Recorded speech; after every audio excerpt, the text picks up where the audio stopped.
Bihar assembly ఎన్నికల్లో హోరాహోరీగా తలపడుతున్నాయి అధికార నేషనల్ డెమోక్రటిక్ అలయన్స్ ప్రతిపక్ష మహాగఠబంధన్. రెండు కూటముల్లోని పార్టీలన్నీ ప్రచారం పర్వంలో దూసుకుపోతున్నాయి. ఈ క్రమంలో రెండు కూటములు కూడా పోటాపోటీగా ఎన్నికల వాగ్దానాల పత్రాలను విడుదల చేశాయి. ఎన్డీఏ కూటమి రాష్ట్ర ప్రజల కోసం కోటి వరాలను కురిపిస్తే మహాగఠబంధన్ ఇంటికో ఉద్యోగం ఇస్తామని ప్రకటించింది.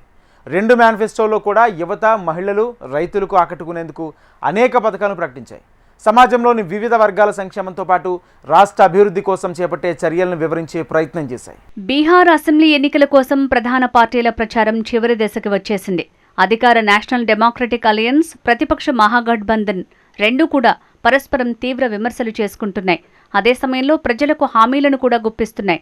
243 మంది సభ్యులున్న బీహార్ అసెంబ్లీకి మొత్తం 2 దశల్లో జరగనున్న ఎన్నికల్లో తొలి అంకానికి తెరలేచింది. నవంబర్ 6, 11 తేదీల్లో 2 దశల్లో ఎన్నికలు జరగనున్నాయి. ఓట్ల లెక్కింపు నవంబర్ 14న నిర్వహించనున్నారు. నవంబర్ 6వ తేదీన మొదటి దశ పోలింగ్ జరగనుంది. ఈ దశలో 14 జిల్లాల పరిధిలోని 121 శాసనసభ స్థానాలకు ఓటింగ్ నిర్వహించనున్నారు. తొలి విడత పోరు ముఖ్యంగా అధికార, విపక్ష కూటముల్లోని ప్రధాన పార్టీలైన ముఖ్యమంత్రి నితీష్ కుమార్ నేతృత్వంలోని జేడీయూ, లాలూ ప్రసాద్ యాదవ్ సారథ్యంలోని ఆర్జేడీలకు అగ్నిపరీక్షగా మారింది.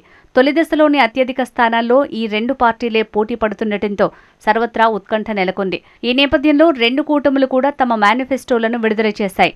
అసెంబ్లీ ఎన్నికల్లో తొలి దశ పోలింగ్కు వారం రోజుల ముందు అధికార ఎన్డీఏ కూటమి రాష్ట్ర ప్రజలకు కోటి వరాలు ప్రకటించింది. సంకల్ప పత్రం పేరిట తమ ఎన్నికల మేనిఫెస్టోను విడుదల చేసింది. బీజేపీ జాతీయ అధ్యక్షుడు జేపీ నడ్డా, బీహార్ ముఖ్యమంత్రి నితీష్ కుమార్, డిప్యూటీ సీఎం సామ్రాట్ చౌదరి, కేంద్ర మంత్రి ధర్మేంద్ర ప్రధాన్, జితన్ రామ్ మాంఝీ, చిరాగ్ పాస్వాన్, ఉపేంద్ర కుష్వాహా రాజధాని పాట్నాలో సంకల్ప పత్రాన్ని విడుదల చేశారు. వలసలకు పేరుగాంచిన బీహార్లో రాబోయే 5 ఏళ్లలో రాష్ట్ర యువతకు 1 కోటికి పైగా ఉద్యోగాలు ఇస్తామని హామీ ఇచ్చింది. వీటిలో ప్రభుత్వ ఉద్యోగాలతో పాటు ఇతరత్రా ఉపాధి అవకాశాలు ఉంటాయని తెలిపింది. నైపుణ్యం ఆధారంగా యువతకు ఉద్యోగ అవకాశాలు కల్పించేందుకు రాష్ట్రంలో స్కిల్స్ సెన్సెస్ను నిర్వహిస్తామని పేర్కొంది. 69 పేజీల మేనిఫెస్టోలోని వివరాలను బీహార్ డిప్యూటీ సీఎం సామ్రాట్ చౌదరి వెల్లడించారు. మహిళా సాధికారతకు ప్రాధాన్యమిస్తూ 1 కోటి మంది మహిళలను లఖ్పతి దీదీలుగా తీర్చిదిద్దుతామని స్పష్టం చేసింది. ప్రతి జిల్లాలో మెగా స్కిల్ సెంటర్లను ఏర్పాటు చేస్తామని వెల్లడించింది. గ్లోబల్ స్కిల్ ట్రైనింగ్ సెంటర్గా బీహార్ను మారుస్తామని తెలిపింది. మౌలిక సదుపాయాల కల్పనలో భాగంగా 4 అంతర్జాతీయ విమానాశ్రయాలు, 7 ఎక్స్ప్రెస్ వేలను నిర్మిస్తామని వెల్లడించింది. ఉచిత రేషన్, పేదలకు 125 యూనిట్ల వరకు ఉచిత విద్యుత్, 5 లక్షల వరకు ఉచిత వైద్యం, ప్రధానమంత్రి ఆవాస్ యోజన కింద పేదలకు ఇళ్లు, సామాజిక భద్రతా పెన్షన్ అందిస్తామంటూ హామీలు గుప్పించింది. యువత, మహిళలు, రైతులు సహా అన్ని వర్గాల ఓటర్లను ప్రసన్నం చేసుకునేలా వరాల వర్షం కురిపించింది.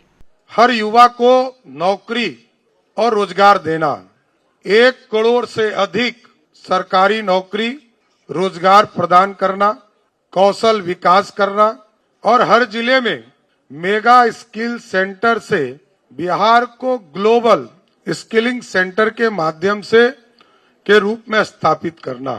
కాగా ఎన్డీఏ కన్నా ముందుగానే మేనిఫెస్టో విడుదల చేసి ప్రజల్లోకి వెళ్లింది విపక్ష మహాగఠబంధన్ కూటమి. బీహార్ ఓటర్లను ఆకర్షించడమే లక్ష్యంగా తేజస్వి ప్రతిజ్ఞ ప్రాన్ పేరుతో తమ ఎన్నికల మేనిఫెస్టో విడుదల చేసింది. పాట్నాలోని ఓ ప్రముఖ హోటల్లో మహాగఠబంధన్ మేనిఫెస్టో విడుదల చేశారు. కూటమి ముఖ్యమంత్రి అభ్యర్థి ఆర్జేడీ నేత తేజస్వి యాదవ్, కాంగ్రెస్, వామపక్ష పార్టీలతో సహా మహాగఠబంధన్ కూటమిలోని ప్రముఖ నేతలందరూ ఈ కార్యక్రమంలో పాల్గొన్నారు. ఈ మేనిఫెస్టోలో యువత, మహిళలు, రైతులు, పేదలపై వరాల జల్లు కురిపించారు. ప్రతి ఇంటికి ఒక ప్రభుత్వ ఉద్యోగం కల్పిస్తామన్నారు. ప్రభుత్వ ఉద్యోగాల కల్పనకు గ్యారంటీ ఇస్తూ 20 రోజుల్లోగా చట్టం తీసుకొస్తామన్నారు. ఎంప్లాయ్మెంట్ గ్యారంటీ స్కీమ్ని 20 నెలల్లోగా రాష్ట్రమంతటా అమలు చేస్తామన్నారు. ప్రభుత్వ విభాగాల్లోని కాంట్రాక్టు కార్మికులను క్రమబద్ధీకరిస్తామని ప్రకటించారు. జీవికా దీదీలను క్రమబద్ధీకరిస్తామని, నెలకు 30,000 చొప్పున వేతనం చెల్లిస్తామని వెల్లడించారు. కొత్తగా ఒక ఎడ్యుకేషన్ సిటీ, 5 ఎక్స్ప్రెస్ రహదారులు నిర్మిస్తామని చెప్పారు. ఐటీ పార్కులు, సెస్లు, పాడి పరిశ్రమ, వ్యవసాయ ఆధారిత పరిశ్రమలు ఏర్పాటు చేస్తామన్నారు. బీహార్లో తాము అధికారంలోకి వస్తే వివాదాస్పద వర్క్ఫ్ చట్టాన్ని అమలు చేయబోమని తేజస్వి యాదవ్ తేల్చి చెప్పారు. వర్క్ఫ్ ఆస్తుల అంశాన్ని మరింత పారదర్శకంగా మారుస్తామన్నారు. ఆ ఆస్తులు దుర్వినియోగం కాకుండా చర్యలు తీసుకుంటామని చెప్పారు. బోధగయలోని బౌద్ధ ఆలయాలను బౌద్ధ సామాజిక వర్గానికి అప్పగిస్తామని తెలిపారు. మైనారిటీల రాజ్యాంగ హక్కులను కాపాడుతామని వివరించారు. అంతేకాకుండా బీహార్ ప్రొహిబిషన్ అండ్ ఎక్సైజ్ చట్టాన్ని సమీకరిస్తామని తెలిపారు. ప్రస్తుతం అమల్లో ఉన్న మద్య నిషేధంపై పునరాలోచన చేయనున్నట్లు పరోక్షంగా స్పష్టం చేశారు. కల్లుపై నిషేధం ఎత్తివేస్తామని తేజస్వి యాదవ్ పేర్కొన్నారు. అత్యంత వెనుకబడిన వర్గాలకు రక్షణ కల్పించడానికి ఎస్సీ ఎస్టీ చట్టం తరహాలో ప్రత్యేక చట్టం తీసుకొస్తామని వివరించారు. మరోవైపు బీహార్ అసెంబ్లీలో అసంతృప్తులు తలనొప్పిగా మారారు.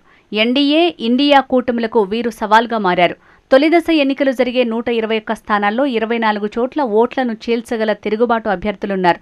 దీంతో సంకీర్ణ పొత్తుల పోరాటంలో ఓట్ల బదలాయింపు ఏ మేరకు జరుగుతుందనే ఆందోళన పార్టీలను వెంటాడుతూనే ఉంది.